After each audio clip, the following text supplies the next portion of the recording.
جو وہی ان کو دی جاتی اور وہ لے کے زمین پہ آتے، اس میں کسی تبدیلی کا امکان نہیں تھا۔ جو کچھ ان کو دیا جاتا اس کو وہ فیتھفلی آگے پہنچا دیتے، اور جس نے پھر مزید اس بات کو واضح کیا کہ مزید کوئی دائیں بائیں سے آمیزش نہیں ہو سکتی، کوئی انٹروژن نہیں ہو سکتی، اور جبریل کو جو کچھ دیا گیا ہے من ون اس کو وہ آگے پہنچاتے ہیں نبی صلی اللہ علیہ وسلم تک۔ تیسرا اسپیکٹ جو استاذ امین احسن اصلاحی نے بیان کیا وہ یہ ہے کہ قرآن مجید جب زمین پہ اترا، یعنی اترتا رہا، ظاہر ہے اقساط میں اترا، 22 سال کی مدت میں اترا، تو اللہ تعالیٰ کہتے ہیں کہ زمین پہ پھر اس کی جو حفاظت کا ذمہ ہے وہ میرے پاس ہے، یعنی میرے ذمے ہے۔ گویا کہ آسمان کے رستوں کو پروٹیکٹ کر دیا گیا، ان رستوں نے چل کر آنا تھا، اتر کے آنا تھا، اس کو ایسا فرشتہ سلیکٹ کیا گیا کہ جس سے کوئی غلطی کا امکان نہیں ہو سکتا تھا۔ اور پھر تیسرا کام یہ کیا گیا کہ زمین پہ آ کے جب قرآن مجید مختلف انسٹالمنٹس میں نازل ہوا تو اللہ تعالیٰ نے کہا کہ ان ساری انسٹالمنٹس کو پھر ایک یکجا کرنا بھی میری ذمہ داری ہے۔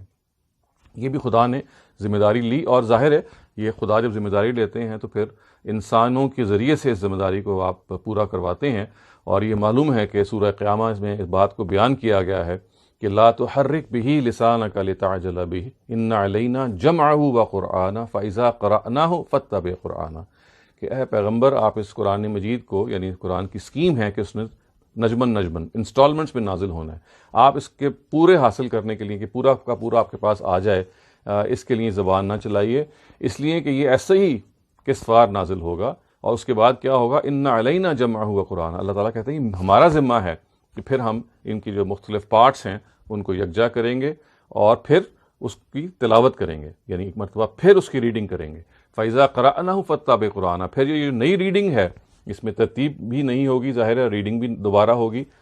اس کو پھر نبی صلی اللہ علیہ وسلم سے کہا گیا کہ آپ نے اس کی پیروی کرنی ہے، اور اس کا پھر طریقہ یہ اختیار کیا گیا کہ صحابہ کرام کی ایک پوری جماعت ہے جو نبی صلی اللہ علیہ وسلم کے ساتھ تھی، جس کو اللہ تعالیٰ کے نبی نے وہ قرآن جیسے جیسے نازل ہوتا وہ منتقل کرتے، قرآن کا مذاکرہ ہوتا ہر رمضان میں، اور پھر آخری رمضان میں یہ مذاکرہ 2 مرتبہ ہوا، یعنی نبی صلی اللہ علیہ وسلم اور جبریل کے درمیان یہ مذاکرہ ہوتا تھا، تو آخری رمضان میں یہ 2 مرتبہ ہوا۔ ایک مرتبہ جبریل نے پڑھ کے سنایا قرآن مجید پورے کا پورا نبی صلی اللہ علیہ وسلم کو، اور ایک مرتبہ نبی صلی اللہ علیہ وسلم نے جبریل کو پڑھ کے سنایا پورے کا پورا قرآن، اور پھر یہ صحابہ کو دے دیا گیا، اور اتنی بڑی تعداد میں صحابہ کو دیا گیا کہ ان کے کسی غلطی پر جمع ہونے کا امکان ختم ہو جاتا ہے، جس کو ہم تواتر کہتے ہیں۔ ان کے تواتر سے پھر قرآن منتقل ہوا، اور جس قرآن کو ہم اس وقت پڑھ رہے ہیں اس کو اجماع بھی حاصل ہے۔ اجماع کا مطلب یہ ہے کہ علم کے دائرے میں تمام جو امت ہے وہ اس پہ متفق ہے کہ قرآن یہی ہے، اور یہ اتفاق صحابہ کرام سے شروع ہوا اور یہ آج تک چلا آ رہا ہے۔ اور اس کے ساتھ ساتھ صرف اتنا ہی نہیں کیا گیا کہ علم میں اس اتفاق کو روا رکھا گیا ہو، بلکہ تواتر قولی کے ذریعے سے، یعنی قول، یا اسے کہتے ہیں نا کہ ہم perpetual adherence to the spoken word، یعنی جو قولی تواتر ہے وہ چیز حاصل رہی۔ ایک بڑے جمع غفیر نے اس کو روایت کیا، اس کے مختلف حصوں کو، بعض نے پوری صورتیں یاد کیں، بعض نے آدھی صورتیں یا اس کے کچھ حصے یاد کیے، لیکن اس کا مجموعی طور پہ پھر امپیکٹ یہ ہوا کہ بہت کثیر تعداد نے قرآن کو منتقل کیا، مختلف ترتیب میں اور اس کے الفاظ میں کوئی کمی بیشی نہ ہو سکے۔ اور یہ بھی ذہن میں رکھنا چاہیے خواتین حضرات کہ نبی صلی اللہ علیہ وسلم جب گئے دنیا،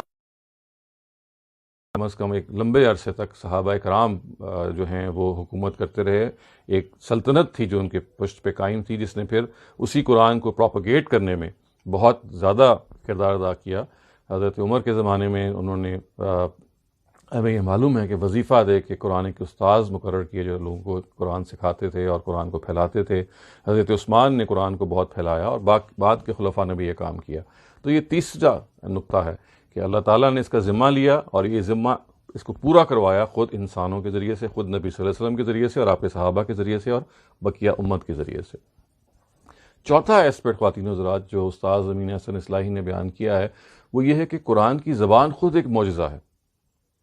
یعنی اور یہ ایسا معجزہ ہے کہ جب قرآن مجید کہیں پڑھا جاتا ہے تو یہ بالکل نمایاں ہو کے، ڈسٹنکٹ ہو کے، اس کا ایک امتیاز ہے کہ آپ کو محسوس ہو جاتا ہے کہ یہ قرآن ہی کا کوئی حصہ ہے جو پڑھا جا رہا ہے۔ حتیٰ کہ نبی صلی اللہ علیہ وسلم کی جو حدیثیں ہیں یا ان کے اپنا الفاظ بھی وہ قرآن کے اس لیول تک نہیں ہیں جس کو خداوند تعالیٰ نے اتارا، اور ہم یہ جان لیتے ہیں کہ اگر قرآن مجید کے ساتھ کسی حدیث کو ملا لیا جائے یا ملا کے پڑھ لیا جائے تو وہ پتہ چل جائے گا کہ وہ انسانی کلام ہے، وہ انسان کی طرف سے اس میں داخل کیا گیا ہے، یا وہ ایک ڈسٹنکشن موجود ہے۔ تو گویا قرآن کی اپنی فصاحت و بلاغت ایسی ہے کہ قرآن نے خود اس کی بنیاد پہ چیلنج دے دیا کہ آپ اس طرح کوئی کلام بنا کے لے کے آئیں۔ لوگوں نے اس چیلنج کا مطلب یہ سمجھا کہ جیسے اس کی کوئی امیٹیشن کرنی ہے، اس کی نقالی کرنی ہے، ہرگز یہ مطلب نہیں تھا۔ فَأْتُوا بِسُورَةٍ مِّن مِّثْلِهِ، یعنی اس طرح کی سورہ بنا کے لاؤ کا مطلب ہے اس طرح کا کوئی اور کلام بنا کے لے کے آؤ جو ایسا ہی آپ کو محسوس ہو کہ اس کے اندر خدا بول رہا ہے، جو جس شان سے گفتگو کرتا ہے تو معلوم ہوتا ہے کہ یہ خدائی شان ہے، یہ انسان کا کلام نہیں ہو سکتا۔ تو یہ ہم جان سکتے ہیں کہ آپ عربی ادب میں جب بھی قرآن مجید کو کوٹ کیا جاتا ہے تو بلا تکلف جیسے ہی وہ آیت کسی کوٹیشن میں آئے گی اور اس کا حوالہ بھی نہیں ہوگا تو جاننے والے یہ جان لیں گے قرآن کی فصاحت اور بلاغت کو دیکھتے ہوئے کہ یہ قرآن کی آیت ہے اور یہ انسانی کلام نہیں ہے۔ تو یہ چوتھی چیز ہے کہ خدا نے قرآن مجید کی جو زبان ہے وہ ایسی معجزانہ اس کو بنایا کہ وہ اس کی کوئی پیروی نہیں کر سکتا، اس کی کوئی امیٹیشن نہیں کر سکتا، نقالی نہیں کر سکتا۔ کرنے کی کوشش کرے گا تو وہ بھونڈی نقالی ہوگی اور فوراً ڈیٹیکٹ ہو جائے گی۔ اور پانچویں اور آخری بات جو استاذ امین احسن اصلاحی نے ہمیں بتائی اس ضمن میں، وہ یہ ہے کہ اللہ تعالیٰ نے جیسے قرآن کی حفاظت کا ذمہ لیا تو بالکل اس کی زبان کی بھی حفاظت کا ذمہ لیا۔ غالباً استاذ کی یہاں مراد یہی ہے کہ یہ اس کا نتیجہ یہ نکلا کہ وہ زبان جو ہے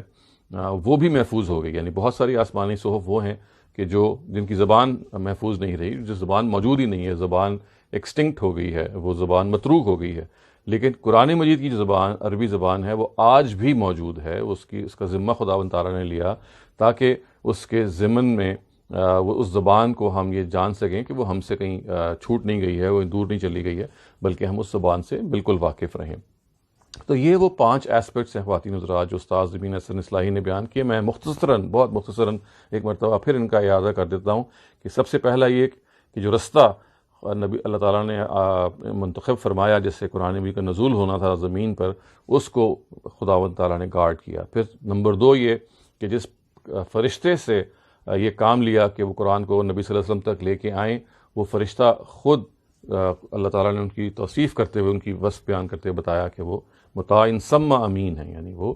ان کی اطاعت کی جاتی ہے۔ اور پھر یہ مزید برآں یہ کہ وہ امانت دار ہیں اور جو کچھ وہ لے کے آتے ہیں اس کی تبدیلی نہیں ہو سکتی اس میں۔ تیسری بات جو بیان کی گئی وہ یہ ہے کہ جب زمین پہ آنے کے بعد اللہ تعالیٰ نے اس کی حفاظت کا ذمہ لیا، اور پھر یہ بات اور جگہوں پہ بھی بیان کی۔ ایک اور جگہ پہ یہ بات بیان ہوئی ہے، انا نحن نزلنا الذکر و انا لہ لحافظون، کہ ہم نے اس ذکر کو یعنی قرآن کو اتارا ہے اور ہم اس کی محافظ ہیں۔ اور اس کی عملی شکل پھر وہ تھی کہ صحابہ کرام کے تواتر اور اجماع سے، پہلے نبی صلی اللہ علیہ وسلم ظاہر پہ نازل ہوا، اس کے بعد صحابہ کرام کے تواتر اور اجماع سے وہ ہمیں آج منتقل ہوا، اور اسی صورت میں منتقل ہوا جس صورت میں وہ نازل ہوا تھا۔ چوتھی بات جو استاذ نے بیان کی وہ یہ ہے کہ قرآن مجید کی جو زبان ہے وہ ایک معجزانہ زبان ہے جس کی پیروی نہیں کی جا سکتی، جو خود ایک بہت بڑا ذرہ امتیاز ہے کہ آپ اس کو کاپی نہیں کر سکتے، اور آپ کو قرآن جہاں پہ بھی وہ جس طرح سے موجود ہوگا وہ ڈسٹنکٹ نظر آئے گا باقی عربی کلام میں۔ اور پانچویں اور آخری بات استاذ نے یہ بیان کی کہ قرآن کی زبان بھی محفوظ ہے۔ مبادہ یہ کہ لوگ یہ سمجھیں کہ اس کے جو الفاظ ہیں، ان کے جو معنی ہیں وہ ہم سے چوک گئے، نہیں، وہ زبان بھی اسی طرح سے محفوظ ہے۔ تو یہ وہ 5 ایسپیکٹس ہیں جو استاذ امین احسن اصلاحی نے بیان کیے۔ جیسے کہ میں نے شروع میں عرض کیا، سورہ سجدہ جو قرآن مجید کی 41 سورہ ہے، 41 نمبر سورہ ہے، اس کی یہ 42ویں آیت ہے، لا یأتیہ الباطل من بین یدیہ ولا من خلفہ۔ اس کا مطلب کیا ہے کہ باطل جو ہے اس قرآن مجید میں نہ آگے سے داخل ہو سکتا ہے نہ پیچھے سے داخل ہو سکتا ہے۔ نہ جب وہ نازل ہو رہا تھا اس وقت کوئی موقع تھا کہ وہ کوئی اپنی انٹروژن یا اس میں اپنی آمیزش کرتا، اور نہ جب وہ نازل ہو گیا اور اس کے ہوا اور مرتب ہونے کے بعد امت کو ملنا شروع ہوا تو اس کے اندر کوئی تبدیلی کا امکان تھا ان سارے پہلوؤں کی وجہ سے۔ تو یہ بحث اس لیے خواتین حضرات بہت امپورٹنٹ ہے کہ ہم قرآن کی حفاظت کے بارے میں خود قرآن کا اپنا جو دعویٰ ہے، جو قرآن کا اپنا بیان ہے وہ جان لیں، اور یہ جان لیں کہ پھر یہ عملاً کیسے پورا ہوا، تاکہ ہمیں اس بات پر اعتماد ہو کہ جس قرآن مجید کو ہم پڑھتے ہیں یہ وہی قرآن ہے جو اللہ تعالیٰ کی طرف سے نازل کیا گیا۔ ظاہر ہے اس میں بہت ساری بحثیں ایک الگ سے موجود ہیں، میرا چونکہ یہ موضوع رہا ہے تو آپ میری مختلف گفتگوؤں میں جو الگ سے میں نے تاریخ القرآن پر کی ہیں ان پہ سن سکتے ہیں کہ قرآن مجید کے نزول کے حوالے سے جب گفتگو تاریخ اور حدیث میں آئی تو کس طرح سے اس کے اندر ایسی تاثرات پیدا ہو گئے، ایسی پرسیپشنز پیدا ہو گئی کہ قرآن محفوظ نہیں ہے، یا کم سے کم جس شکل میں ہمیں ملا ہے اس میں بہت سارے سوالات پیدا ہو گئے ہیں، اس کی شاید ایک سے زیادہ قراتیں بھی ہیں۔ تو آپ وہ جو بحثیں ہیں وہ زیادہ ٹیکنیکل ہیں، وہ زیادہ علمی ہیں، آپ ان کو اپنے مقام پہ دیکھ سکتے ہیں۔ سردست میرا مقصد یہ تھا کہ استاذ امین احسن اصلاحی کی جو یہ تحقیق ہے جس کو انہوں نے بیان کیا، اور آپ کے پاس موقع ہو تو ان کی تفسیر کی جلد نمبر 7 میں یہ سورہ ہے، اس کو ضرور پڑھیے، اور اس کے نتیجے میں آپ کے سامنے کچھ مزید پہلو بھی شاید واضح ہوں گے۔ اور مقصد یہی ہے کہ اس اپروچ کی جو اسپیکٹس ہیں وہ آپ اس کو اپنی گرفت میں لے سکیں۔ اقول قولی ھذا واستغفر اللہ لی ولکم ولسائر المسلمین والمسلمات۔